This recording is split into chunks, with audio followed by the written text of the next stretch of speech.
نديم سباق مرة واستفاد من ركنية لصالح منتخب سوريا في هذه اللحظات.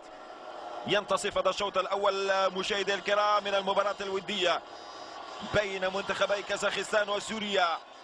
كرة نفذت من الركنية ممتازة لمنتخب سوريا، والدفاع وفر ركنية لصالح منتخب سوريا. شوف الكرة المقوسة من أبعدها إلى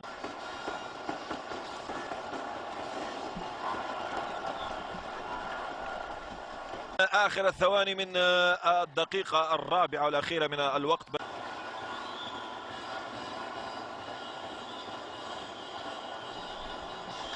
كرة تبقى لمنتخب سوريا، نتمناها لسوريا بطبيعة الحال. وهذا انطلاقة ممتازة في وسط الميدان من محمود آمنة. يمر محمود، مر الكرة ممتازة خطيرة لمنتخب سوريا، إمكانية تسجيل والكرة تنتهي إلى ركلة مرمى.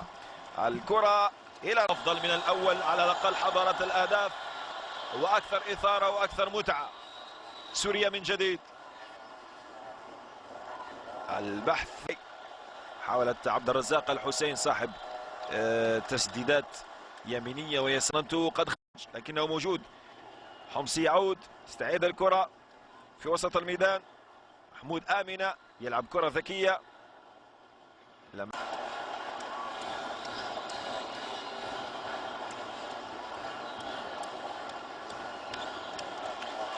مدربة تشيكي لبلال عبد الدايم في الوسط، يتمكن من الكرة جهاد وبلال ومحمود. كرات قصيرة جميلة، هي سوريا إمكانية التسجيل. الليلة بين نيجيريا وإنجلترا.